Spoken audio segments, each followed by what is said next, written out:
Hello, my name is Allen Gannett, and I'm the CEO of TrackMaven. Today, we're going to talk about the 2016 B2C Content Marketing Research. Today, we're joined by Dave Rodgers, Buddy Scalera, Andrew Davis, and Julie Fleischer. So in the research, one of the top priorities of marketers was understanding what drives effective content. What tips do you have for B2C marketers trying to create more effective content? So one of the things that we do, and we do this regularly, it's actually a part of one of our weekly meetings, is we see what social content worked.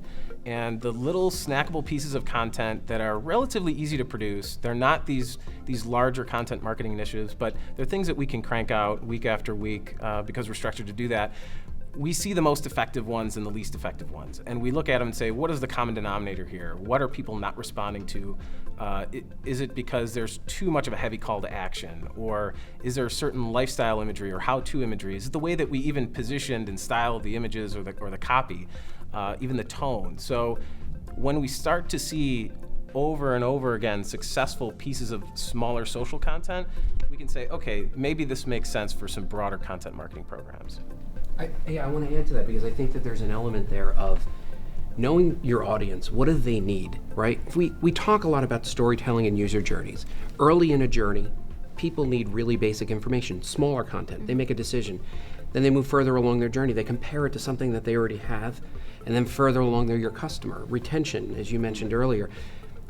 If I compare the content of the widest part of the funnel to the narrowest, it would look like the widest part was the most successful, but really people filter out. Once they're your customers, they need different content. Right. And I think that what you need in an analytics plan is to understand the actual customer. There's fewer of them, but they're more valuable. And once they're your customer, you just want to retain them. As opposed to acquisition or education, what you want to do is make sure that you're planning your content effectively so that you know how to measure.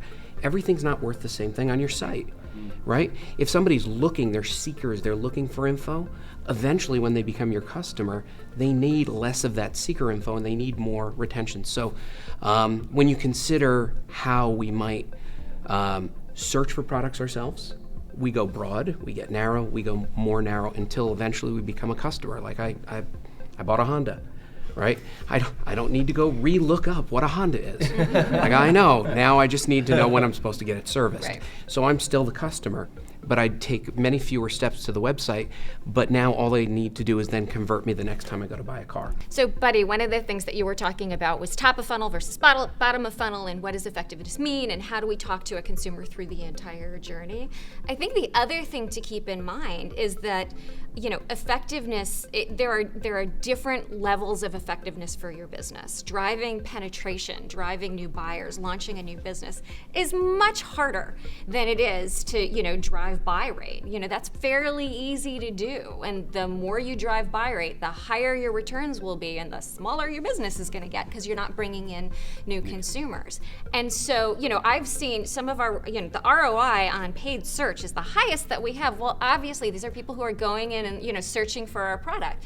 So we have to think about the relative value of effectiveness and where we need to lean in order to grow a business, and where we're just, focusing on driving effectiveness is so far down the funnel amongst our current Honda consumers that we're really not growing the business at all. And I think that's something that a lot of content marketers and their companies are missing as we think through what's the value of a strategy at each different point in the funnel. I do like what Dave was saying about the kind of start small, think big approach to the content, and I think a lot of marketers could learn from that kind of simple approach to figuring out what works. You've got to be able to write that stuff. You have to have people on your team that can do it, but if you're going to take something small and the trend that seems to be working on social media as a testing ground, and then you want to expand it into a whole book on some sort of type of craft, you need a different kind of writer, and you can find that. And it's the same for video production. You can shoot something with your iPhone, or you can get a whole crew, right?